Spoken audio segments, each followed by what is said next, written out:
Footpath पर बेचने वाला, चना बेचने वाला, मक्का बेचने वाला ये सोचता है कि भगवान ऐसा दिन हमारे जीवन में कब आए कि जब हमारे स्वयं की दुकान हो जाए और होलसेल में हमारी दुकान हो जाए, फुटकर का ये व्यापार हमें ना करना पड़े।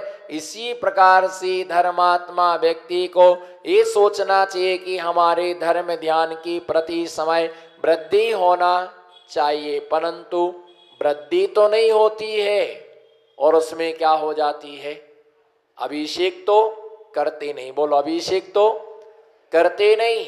मात्र एक देव दर्शन करने का, बोलो, एक देव दर्शन करने का नियम है, उसका भी समय निश्चित नहीं है। नियम लिया जिस समय महाराज ने कहा, पूछा कौन हो, कहाँ से आए हो, उस व्यक्ति ने नाम बताया। किसी साधु के पास कोई व्यक्ति दर्शन करने के लिए गया। साधु ने पूछा तुम कहाँ से आए हो। उसने अपना नाम बताया कि हम अमुक गांव से आए हैं। आपका नाम क्या है? उसने कहा हमारा नाम धर्मचंद्र है, धर्मपुरी से आए, हमारा नाम धर्मचंद्र है।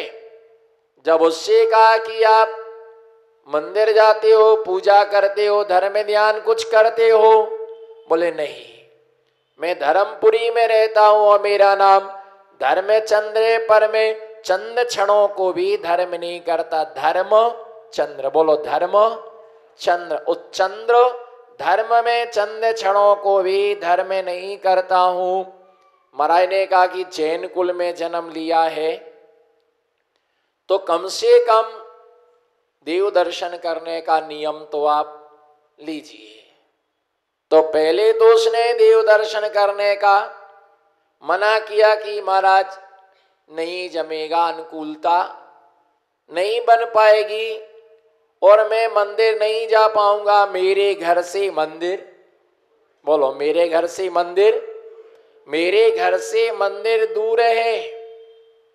महाराज ने कहा आप साधु थोड़ी हो,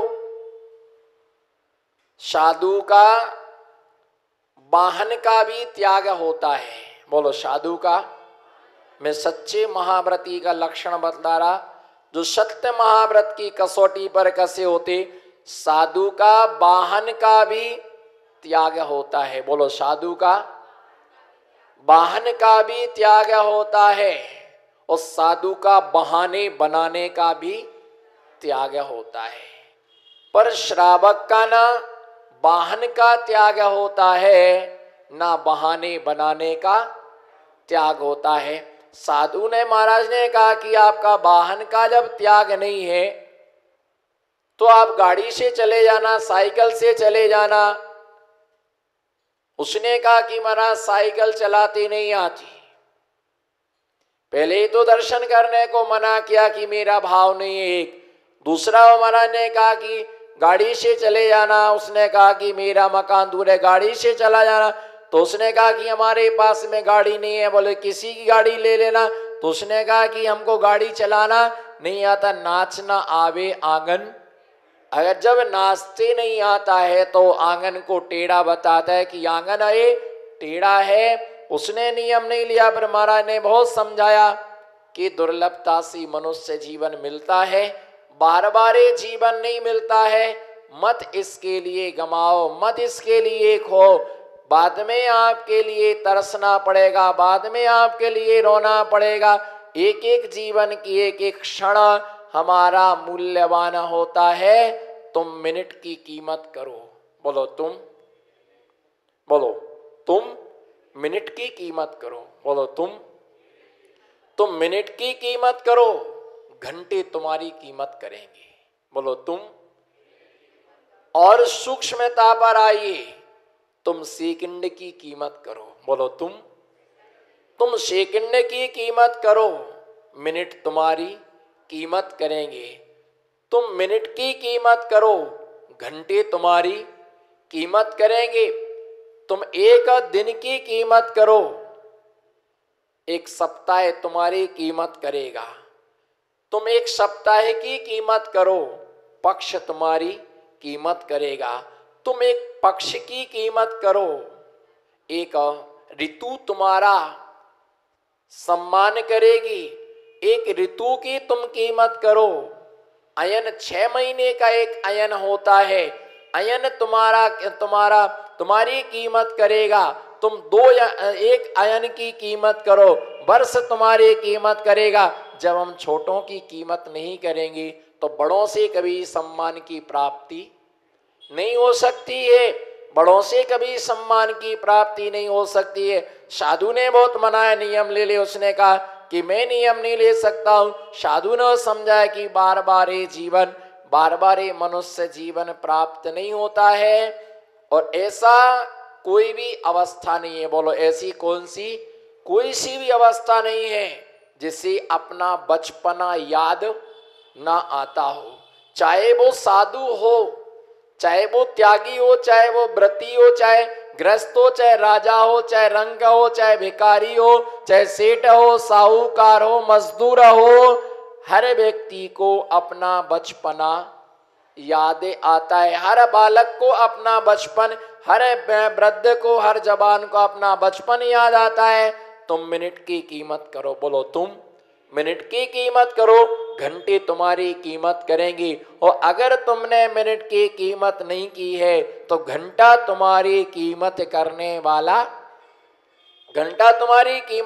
वाला नहीं है। उसके लिए नियम के लिए कहा, उसने कहा हम नहीं लेंगे। जब महाराज ने उसके लिए बहुत समझाया कि भैया ये समय तुम मत गुजारो, बाद में तुम्हारे लिए अवसर नहीं मिलेगा, ऐसा मौका तुम्हारे लिए बार बार नहीं मिलेगा। क्यों अपने जीवन को खो रहे हो? अमूल्य जीवन है। उसने कहा ठीक है महाराज श्री, मैं नियम ले लेता हूं। तो महाराज श्री ने कहा कि नियम तुम्हें लेना है और प्रातः काल की बेला में तुम्हें दर्शन करना। तो उसने तर्क किया, प्रातः काल की बेला में दर्शन क्यों? बोलो प्रातः काल की बेला में। उसने कहा कि हम दर्शन करने जाएंगे, 24 घंटे में एक बार दर्शन करेंगे, किसी भी समय जाएंगे। लेकिन महाराज ने कहा नहीं, किसी भी समय नहीं जाना है, आपको प्रातः काल की बेला में जाना है। उसने कहा कि महाराज प्रातः काल की बेला में भगवान का दर्शन क्यों? बोलो प्रातः काल की, हाथ जोड़ो, बोलो प्रातः काल की बेला में भगवान का दर्शन क्यों? अगर कोई प्रश्न करता है कि प्रातः काल की बेला में ही भगवान का दर्शन क्यों किया जाता है, तो हमारा प्रश्न है कि प्रातः काल की बेला में फूल क्यों खिलता है? प्रातः काल की बेला में फूल क्यों खिलता है? क्योंकि प्रातः काल की हवा जो होती है वो ठंडी होती है। प्रातः काल की बेला हवा ठंडी होती है। प्रातः काल की बेला में आदमी घूमने जाता है। प्रातः काल की बेला में फूल खिलता है। प्रातः काल की बेला में गायें दूध देती हैं। बच्चों का जो स्कूल होता है वह कब होता है? बच्चों का जो स्कूल होता है वो प्रातः काल की बेला में ही होता है। और प्रातः काल की बेला में दर्शन क्यों करना? बोलो प्रातः काल की बेला में दर्शन क्यों करना? बीते हुए दिन में जो कुछ भी हुआ था, पहले दिन बीते हुए गए काल में, दोपहर में, शाम को, रात को जो कुछ बातचीत हुई थी, तू मैं हुआ था, क्लेश हुआ था, संकलेश हुआ था, रात्रि में सोने के बाद वो सब बोलते रात गई और बात गई।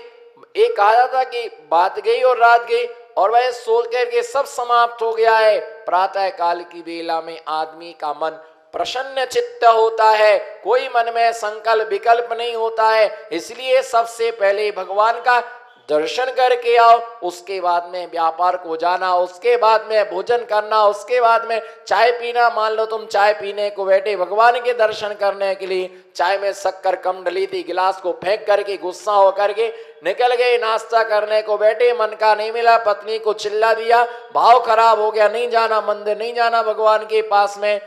हो गया पूरा आपका 24 घंटे आपके खराब हो गए।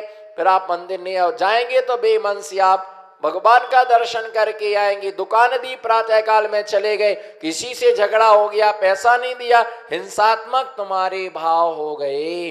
हिंसात्मक तुम्हारे परिणाम हो गए, फिर तुम भगवान का दर्शन ना कर पाओगे। इसलिए सबसे पहले सबसे अच्छे लोगों को देखो, सबसे पहले भगवान का दर्शन करो। भगवान का दर्शन करने के बाद में दूसरा काम करने जाना। जो मैं सबसे उठ करके सबसे अच्छा काम करता है उसका दिन कभी बुरा, बोलो, जो सबसे पहले उठ करके अच्छा काम करता है उसका दिन कभी बुरा नहीं जाता है। इसलिए साधु उठ करके सबसे पहले 9 बार नमोकार महामंत्र की आराधना करते हैं और भगवान के पास जाओ। जब जब दर्शन करने के लिए जाओ तब तब भगवान से प्रार्थना करना कि भगवान पैरों में इतनी शक्ति देना, बोलो, पैरों में इतनी शक्ति देना कि मैं अंतिम सांसों तक चल कर के आपके द्वार तक आ सकूं। बोलो मेरे साथ सब, इष्ट भावना, इष्ट प्रार्थना, प्रिय प्रार्थना, आत्मीय भावना को भाएंगे कि भगवान मुझे जब जब भगवान के दर्शन करो तब तब ये भावना भाना कि भगवान मेरे पैरों में इतनी शक्ति देना कि मैं एक बार आपके दरवाजे तक आ सकूं। बोलो हे भगवान मुझे इतनी पैरों में शक्ति देना कि मैं एक बार आपके दर्शन करने के लिए पैरों से चल करके आपके द्वार तक आ सकूं। और मुझे मेरे हाथों में, बोलो मुझे मेरे हाथों में इतनी हिम्मत देना कि मैं आपके चरणों में पुंज चढ़ा सकूं। मुझे इतनी हिम्मत देना कि मैं अपने अपने कर से गुरु के कर में रोटी का एक ग्रास रख सकूं। मेरे हाथों में इतनी हिम्मत देना मैं एक दीपक आपके चरणों में जला सकूं। मेरे हाथों में इतनी ताकत देना कि मैं अभिषेक के लिए जल भर सकूं। मेरे हाथों में इतनी ताकत देना मैं आपके चरणों में द्रव्य चढ़ाने के लिए मैं द्रव्य धो सकूं। मेरे हाथों में इतनी शक्ति देना मैं माला का जाप कर सकूं। मेरे हाथों में इतनी शक्ति देना कि गिरती हुई जिनवाणी को मैं संभाल सकूं। बोलो मेरे हाथों में इतनी शक्ति देना, बोलो मेरे हाथों में इतनी शक्ति देना गिरती हुई जिनवाणी को मैं संभाल सकूं। और जो गिरते हुए को ना संभाल सके समझना हाथों का पाना व्यर्थ है। मेरा प्रवास किशनगढ़ में था, शीतकालीन प्रवास चल रहा था। मैं शौच क्रिया के बाद जिनालय में जिनदेव के दर्शन करने के लिए गया था। और जब जिनालय में दर्शन करने के लिए जाते हैं तो कोई श्रावक अभिषेक करता है, कोई श्रावक पूजन करता है, कोई आराधनाएं करते हैं, कोई तत्वार सूत्र का पाठ करता है। एक 80-90 साल के दादाजी पूजा कर रहे थे। बहुत बुजुर्ग थे और अपने हाथ में जिनवाणी को लिए हुए थे। मैं वेदी की परिक्रमा लगा रहा था। उसी समय मेरा उनके पास तक पहुंचना हुआ। अचानक उनके हाथ से जिनवाणी क्या हो गई, छूट गई और जिनवाणी पैरों के नीचे गिर गई। जैसी वो जिनवाणी गिरी और मैंने जिनवाणी को उठा करके तुरंत उनके हाथ में दे दिया तो उन्हें एक तो ये पश्चाताप हुआ, उनको इस बात का पश्चाताप हुआ कि मेरे हाथ से, बोलो मेरे हाथ से इस चीज का पश्चाताप हुआ कि मेरे हाथ से जिनवाणी गिर गई। और दूसरा उनको पश्चाताप हुआ कि आचार्य महाराज ने मुझे जिनवाणी उठा करके दी। और उनकी आंखों में उसी समय आंसू झिलझिला आए, उनकी आंखें सजल हो गई। बोले आपने क्यों उठाया है, मैं उठा लेता। मैंने कहा तब तक तुम उठते तब तक जिनवाणी नीचे पड़ी रहती, मैं कैसे देख सकता था, मैंने उठा के दे दी, कोई गलत वस्तु उठा करके नहीं दी है। उन्हें ऐसा लगा कि जिनवाणी के प्रति कितनी अगाध श्रद्धान व्यक्ति का होता है। आस्था यदि किसी के हाथ से गिरे वो किसी की वस्तु नहीं है, वो क्या है, वो क्या है, जिनवाणी है। भगवान से प्रार्थना करना कि इतनी ताकत हमारे हाथों में देना कि हम, बोलो हम जिनवाणी गिरती जिनवाणी को संभाल सके, पहली बात तो गिरे ना, और गिरने लग जाए तो मैं उसको संभाल लूं। भगवान से दर्शन करते करते ये प्रार्थना करना। कई बार लोग पूछते हैं क्या पढ़ूं क्या पढ़ूं क्या पढ़ूं। मुझे मालूम है आपको प्रभु पतित पावन की विनती आती है, पर एक भी बंदा अच्छी तरह से भगवान के सामने खड़े होकर के ना प्रार्थना करता है ना विनती पढ़ता है, बस आती है दर्शनम देव देवस्य दर्शनम पापनाशनम,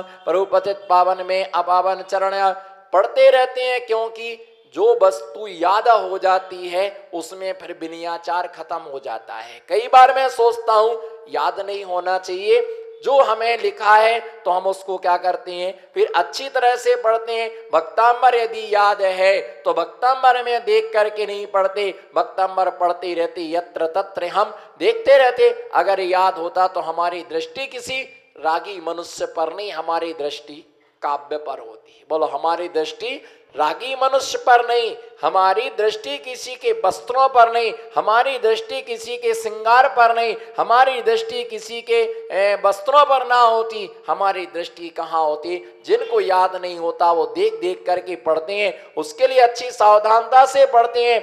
वह विनती करके आना कि भगवान आंखों में इतनी शक्ति देना कि जीवन के अंतिम सांस तक में आपको देख सकूं, आपका अंतिम दर्शन मुझे हो सके, और मेरे कानों में इतनी शक्ति देना, इतनी शक्ति देना, इतनी शक्ति देना कि अंत अंत तक जिनेंद्र भगवान की वाणी को मैं सुन सकूं, और मुझे कोई नमोकार मंत्र सुनाए, मुझे कोई बारे भावना सुनाए, उस बारे भावना को सुनकर के मेरा चित्त प्रसाद आह्लादित हो, सारे कर्म बने पर एक मिथ्यात कर्म ना बने। क्योंकि जब मिथ्यात कर्म बनता है तो अगर कोई नमोकार मन सुनाता है तो हम उसका मुंह पकड़ लेते, मुझे मत सुनाओ। अगर कोई बारह भावना सुनाने को बैठता है तो जिनवाणी को बंद करते हैं, मुझे नहीं सुनना है, मुझे मत सुनाओ, मुझे नहीं सुनना है। इसलिए भगवान से प्रार्थना करना कि अंत समय तक मुझे कानों से सुनाई दे और अंत समय तक मेरे मुख से नमोकार मंत्र का उच्चारण होता रहे। अंत समय तक अपने हृदय प्रसाद से